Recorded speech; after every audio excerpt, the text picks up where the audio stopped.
Hello everybody, John here, and today on To The Garage we're going to talk about brake judder and warped discs. I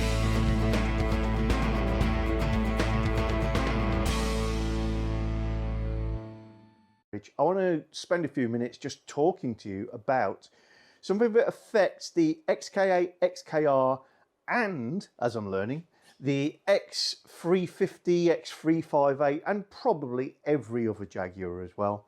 And that is something that I'm going to call brake judder, and many of you may think of as warped discs.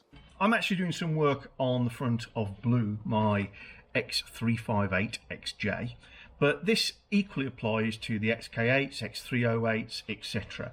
All basically heavy, high-performance cars. We could be talking about the same thing, but I'm only really knowledgeable, and then only to an extent of enthusiast, on Jaguars. So that's what we're talking about.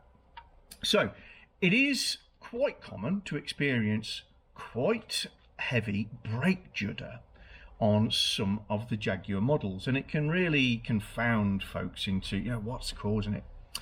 And before you know, the conversation has turned to warped discs. Now it has to be said that the discs on our cars can give issues, but the idea of warped discs is not really very often true. This is definitely not meant to be offensive or to upset anybody else who's been talking about warped discs. But if a disc is warped, what it means is this, instead of running nice and true, is running like that. That's a warp. And you know, these are 30mm thick and heavy, and for that to be warped, then they've been glowing white hot. So that's rarely happened. Another thing people think about is oh yeah, but they're vented, and inside between the two plates it's only supported in certain places, therefore it could warp in between the supports. And whilst that is technically possible, it doesn't actually happen in practice unless you've got a really bad disc which has been manufactured wrong. And the reason for that is there's a brake pad. The brake pad has a long contact area, therefore your brake pad wouldn't even detect the undulations between the vanes because it bridges 4 or 5 of them at any one time. So warped discs is a little bit of a myth. I'm not saying it doesn't happen, it does, but the chances of you having a warped disc are very few and far between. Let's have a look at the things that really cause brake judder on our cars, and yeah, they all mix into a pot that we're going to call judder. Number one, and the thing most closely related to the concept of a warped disc, is the disc is doing that. And why it's doing that is generally, though not always, because this back surface, like on mine, is disgusting and has contaminants and rust and debris trapped between it and the hub on the car. And when you bolt the whole assembly up using a wheel, this is no longer running true, and like a wobbly bicycle wheel, it's doing that. And at a slower speed with that sort of effect, you may not notice anything much from the brake pedal, but if you had your head out the window when you're just resting your foot on the pedal or maybe off the pedal, you may hear a shh shh shh shh shh noise because it'll be making an intermittent contact with the pads. As soon as you start to apply some pressure and this is going quicker, you can get that brake judder effect, and that's primarily where most brake judder comes from. If you're getting that same effect and this is happening but you haven't taken your discs off and they've been fine before, then you'd suspect the same effect, but your wheel bearings are slack. So the hub is beautifully attached to this, but the whole thing is able to do that. And so that's where the primary causes of brake judder come from. Now, looking at mine, I can see that this looks disgusting, and I can see enough contamination that I feel I'm going to clean this up and get rid of my judder. But I'm also aware of there are some signs on this disc of the other primary cause, and those signs are these witness marks where the pad has stopped.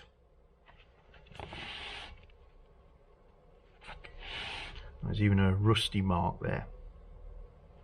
Okay, so what we can see on this disc is witness marks where the pads have stopped. Yeah, and that's not dust. You can't wipe these things off.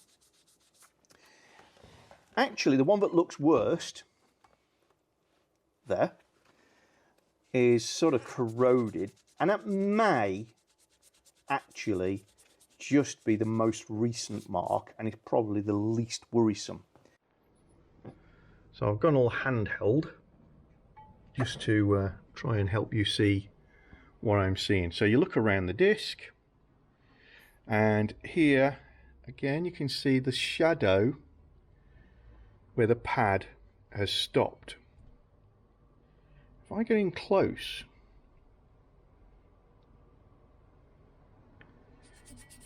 this is not on the surface, it's basically affected the material of the disc. Move round, smooth, smooth, smooth, smooth, smooth. Little mark there. Some more. And there you can see a very distinct line where the pad has stopped, and another one maybe an inch back, and then another one an inch back, which is that really solid one, and so on and so forth. So I'm sure a lot of you can, yeah, that's just dirty, John, you could clean it up. If I use enough emery cloth, I could probably make it look decent. However, if I look on the other side, so this is the same disc. It's been stopped in all the same places as the other side, but other than that mark there, which is going to wipe off, this side barely has any witness marks. There's one there,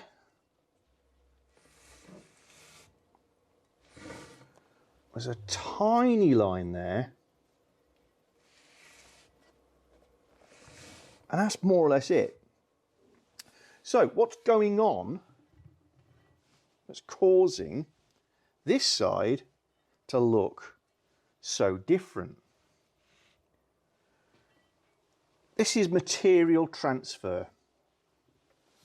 This is lower quality. I'm not going to say poor quality, because brake pads come in all sorts of flavours. Some have got different components in their mix, which means they give off a lot more of their material, etc, etc. But generally poorer pads or poor use of pads means that this pad has transferred some of its material to the metal, and it started to get into the structure of the metal, to the extent that as you're sweeping the pad around this disc, the amount of friction is different at this point. And that means that it will try harder to brake when it passes this point, which means it'll take some more material off the pad, and it's a never-ending cycle. And once this begins, it is very difficult to get rid of. It's like a Formula 1 car flat spotting its tyres. Once you've flat spotted them, you're more likely to lock them up again. It's very hard to get rid of. what's one of the causes of it? One of the causes is just poor pads. Another cause is something called hot stops. So what happens is we're slowing the car down, and I know it's normally the disc moving, but let's go backwards.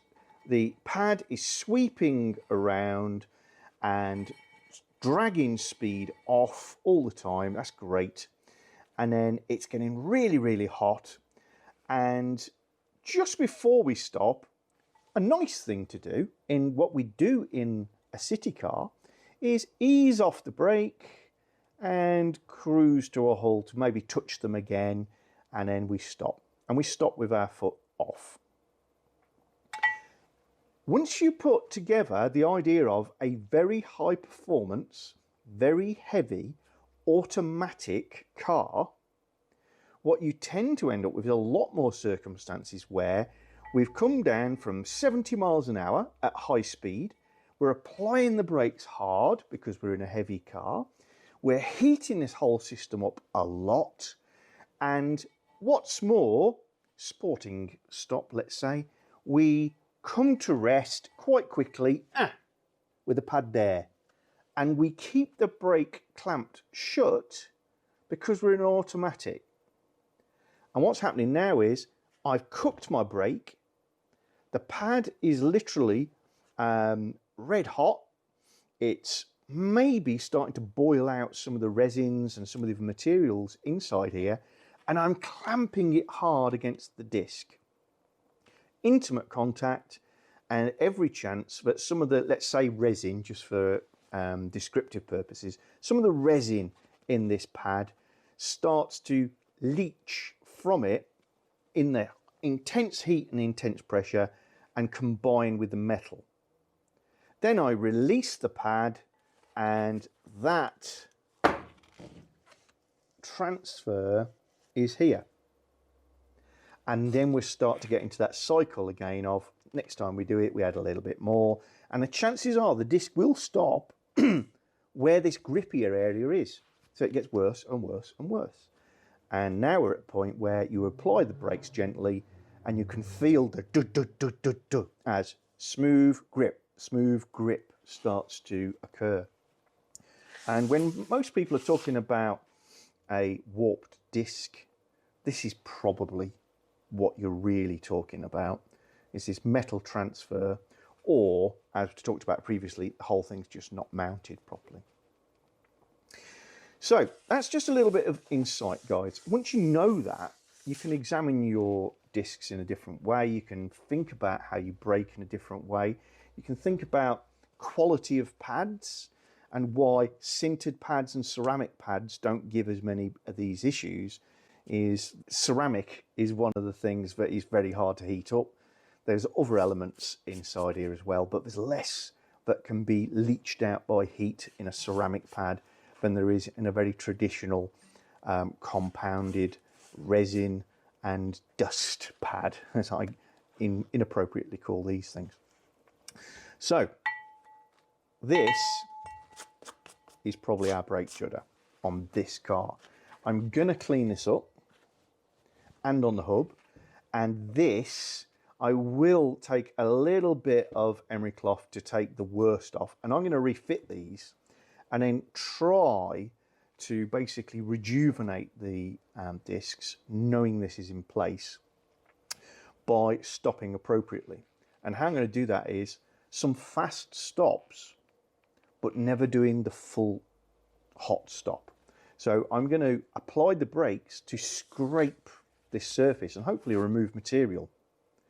But before I actually get to a standstill, I'm coming off the brakes so that I don't transfer any more material onto these discs.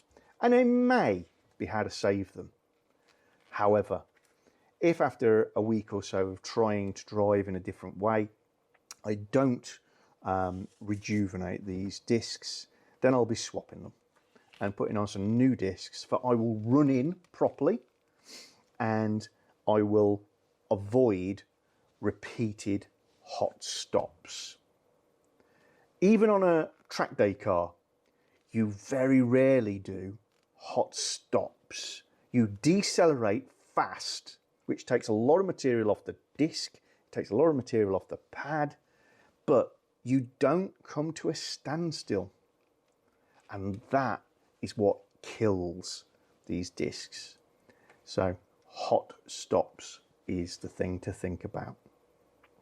Anyway, this one not so much a secret of the XK8 or a secret of the XJ or a secret of heavy high performance automatic cars, as just a little bit of background that might give you a different way of thinking about your brakes. If you've got a professional who has told you that your brakes are warped, don't destroy them with "John says you're wrong," because they might be right. It does happen, but it's very rare it happens on cars like ours. Poor quality discs happen, and they're more likely to run out. Poor quality pads happen, and those cause this transfer when combined with a certain style of driving. And some discs are more prone to collecting this material transfer than others. So it's insight. Don't take it as a new fact you've just learned. It's just a new way of looking at your discs. Hope you enjoyed this. It'd be fascinating to hear your comments and your experiences with brake judder, and look forward to seeing you again real soon on To The Garage. See you guys. Bye.